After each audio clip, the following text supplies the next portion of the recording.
नमस्कार दोस्तों।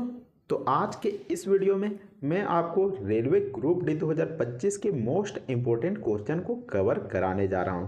जी हां, जनरल साइंस के मोस्ट इम्पोर्टेंट क्वेश्चन को कराने जा रहा हूं। तो एक एक क्वेश्चन बेहद ही इम्पोर्टेंट रहने वाला हूं, मैं छाट कर लाया हूं, जो कि आपके परीक्षाओं से रिलेटेड मोस्ट इम्पोर्टेंट रह सकते हैं। तो चलिए वीडियो को शुरू करते हैं। तो पहला क्वेश्चन में पूछा गया है कि मनुष्य के जीवन काल में कितने दांत दो बार विकसित होते हैं। तो मनुष्य के जीवन काल में आखिर कितने बार दांत जो ऐसे हैं जो कि दो बार जन्म लेते हैं, आपको ये बताना है। तो इसका जवाब हो जाएगा 20 ऐसे दांत होते हैं जो कि दो बार जन्म लेते हैं। लेकिन जो 12 दांत होते हैं वे जीवन भर में सिर्फ एक ही बार जन्म लेता है, आपको ध्यान में रखना है। और जो 20 दांत होते हैं जो कि जीवन भर में दो बार जन्म लेते हैं, उसको दूध का दांत भी कहा जाता है, तो आपको ध्यान में रखना है। तो ऑप्शन बी बिल्कुल सही जवाब हो जाएगा। अगले क्वेश्चन में देख सकते हैं कि मनुष्य की खोपड़ी में कितनी अस्थियां होती है। तो जो मनुष्य का खोपड़ी होता है उसमें कुल कितनी अस्थियां होती है।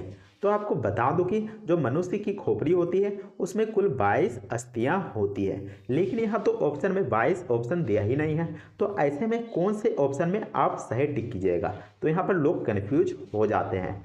तो आपको बता दूं कि इसका सही जवाब ऑप्शन नंबर भी 8 होगा। आखिर कैसे?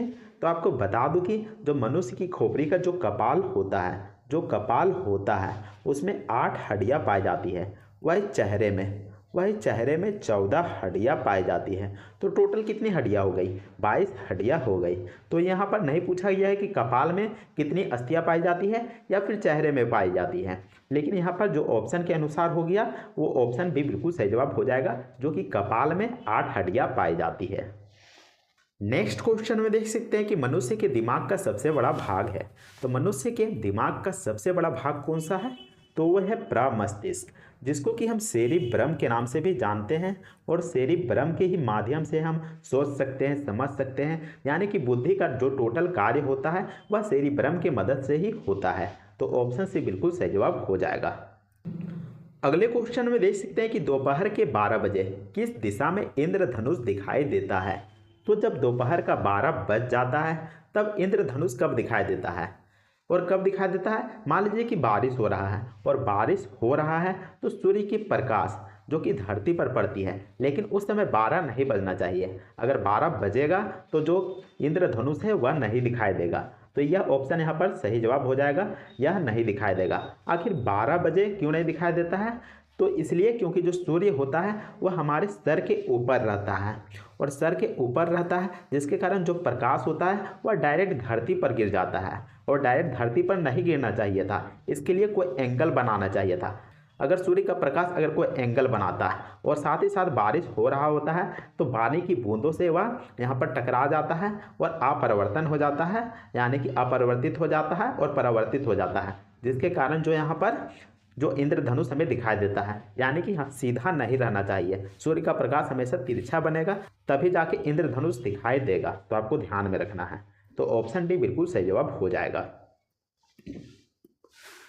नेक्स्ट क्वेश्चन में देख सकते हैं कि दूरदृष्टि निवारण के लिए काम में लेते हैं, तो किसका इस्तेमाल करते हैं। और दूरदृष्टि में क्या होता है? तो दूरदृष्टि में जो व्यक्ति को दूरदृष्टि हो जाता है उसमें क्या होता है? तो उसमें जो व्यक्ति को दूरदृष्टि होता है उसको दूर का चीज़ यहाँ पर दिखाई तो देता है, लेकिन जो सामने का चीज़ होता है उसको यहाँ पर धुंधला दिखाई देता है। उसी को यहाँ पर दूरदृष्टि रोग कहते हैं। और इसके लिए हम किसका इस्तेमाल करते हैं? तो इसके लिए हम उत्तल लेंस का इस्तेमाल करते हैं, ऑप्शन सी।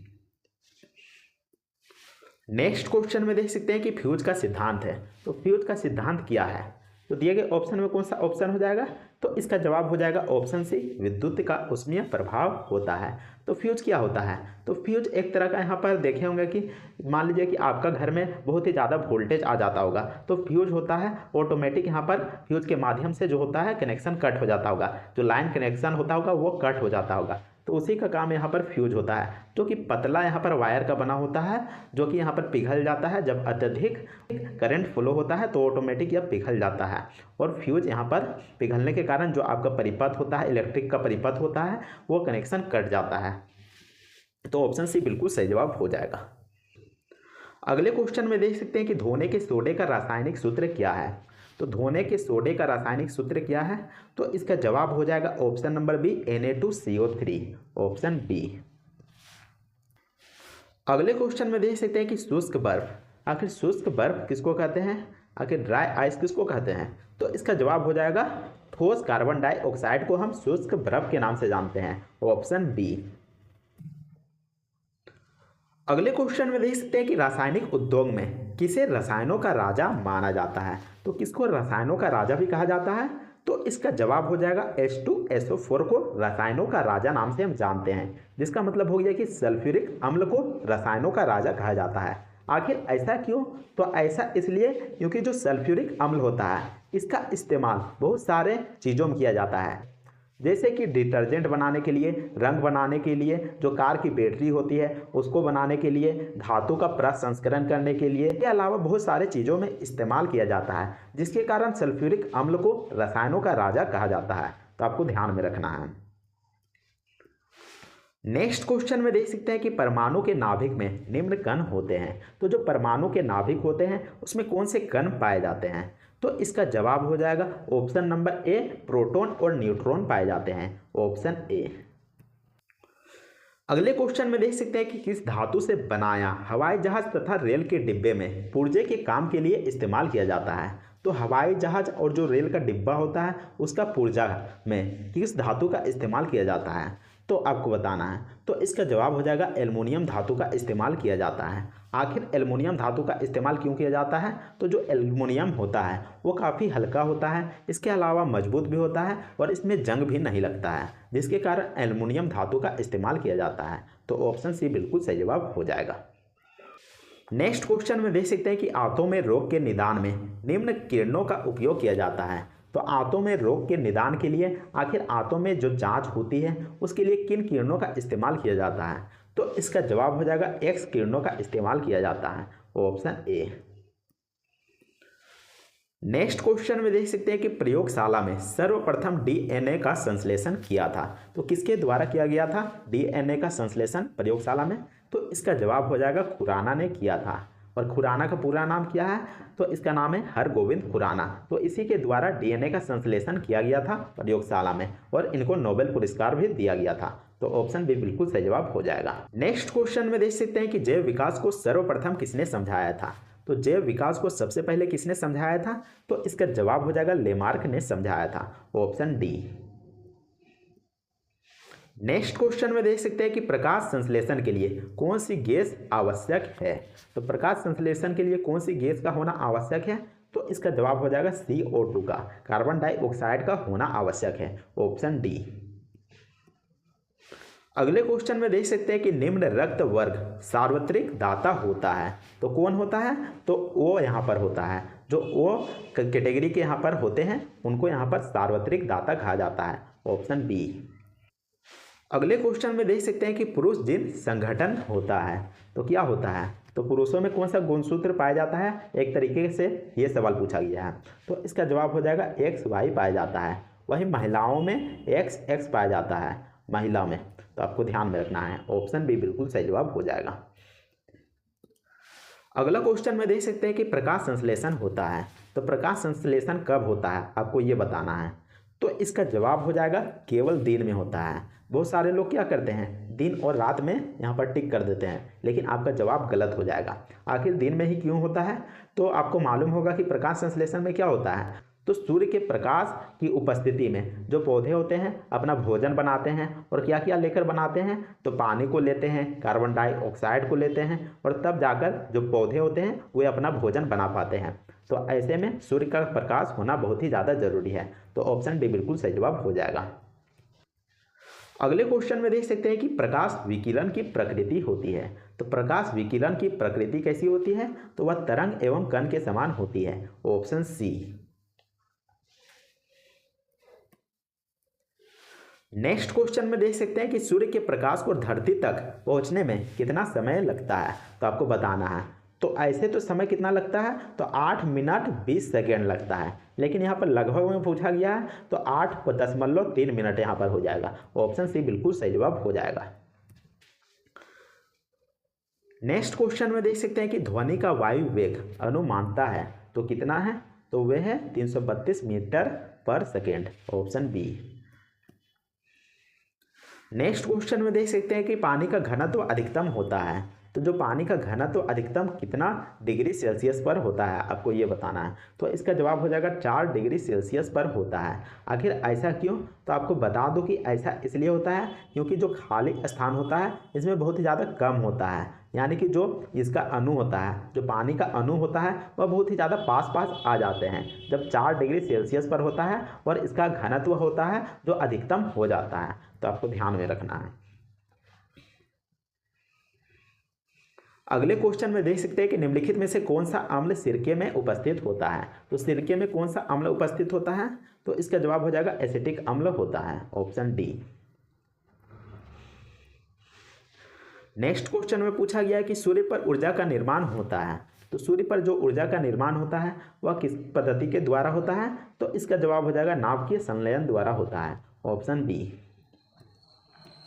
नेक्स्ट क्वेश्चन में देख सकते हैं कि विटामिन सी का रासायनिक नाम क्या है, तो विटामिन सी का रासायनिक नाम क्या है, तो इसका जवाब हो जाएगा ऑप्शन नंबर ए एस्कॉर्बिक अम्ल, ऑप्शन ए।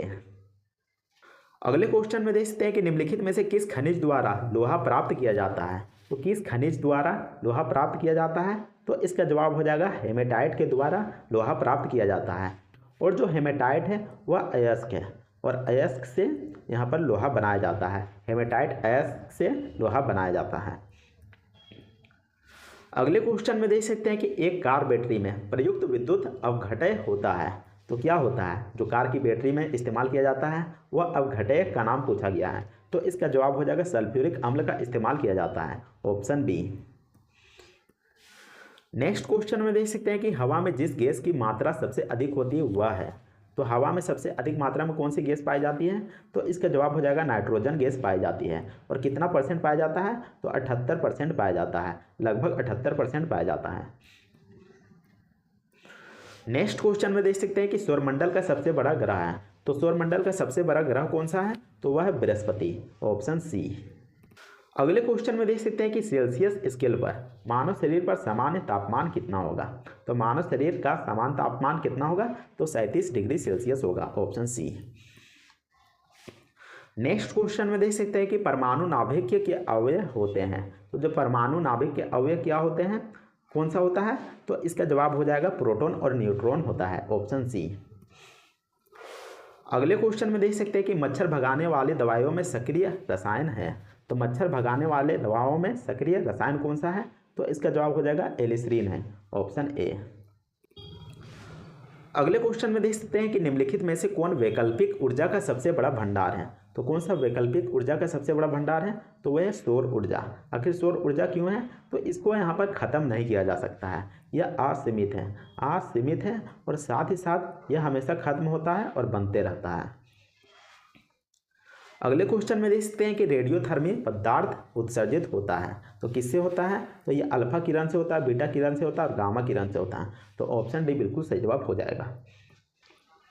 नेक्स्ट क्वेश्चन में देख सकते हैं कि निम्नलिखित में से सबसे भारी धातु है, तो दिए गए ऑप्शन में सबसे भारी धातु कौन सा है, तो इसका जवाब हो जाएगा यूरेनियम, जो कि सबसे भारी धातु है। अगले क्वेश्चन में देख सकते हैं कि हास्य गैस क्या है, तो हास्य गैस क्या है, तो इसका जवाब हो जाएगा नाइट्रस ऑक्साइड को हास्य गैस के नाम से जानते हैं। और इसका इस्तेमाल किस में किया जाता है, तो इसका इस्तेमाल तब किया जाता है, मान लीजिए कि किसी का ऑपरेशन हो रहा होगा तो तभी किया जाता है ताकि उसको दर्द ना हो। अगले क्वेश्चन में देख सकते हैं कि जीवन चक्र की दृष्टि से पौधे का सबसे महत्वपूर्ण अंग है, तो जीवन चक्र की दृष्टि से पौधे का सबसे महत्वपूर्ण अंग पूछा गया है, तो इसका जवाब हो जाएगा पुष्प, क्योंकि पुष्प में ही बीज बनते हैं और फिर जीवन चक्र का यहाँ पर पूरा कार्य चलता है, ऑप्शन ए। नेक्स्ट क्वेश्चन में देख सकते हैं कि किस वनस्पति खाद्य में अधिकतम प्रोटीन होता है, तो सबसे अधिक मात्रा में प्रोटीन किस में होता है, तो सोयाबीन में होता है। तो उम्मीद करते हैं कि आपको यह वीडियो पसंद आया होगा, तो वीडियो को लाइक कीजिएगा और चैनल को भी सब्सक्राइब जरूर कर लीजिएगा। तो मिलते हैं नेक्स्ट वीडियो में, तब तक के लिए जय हिंद, वंदे मातरम।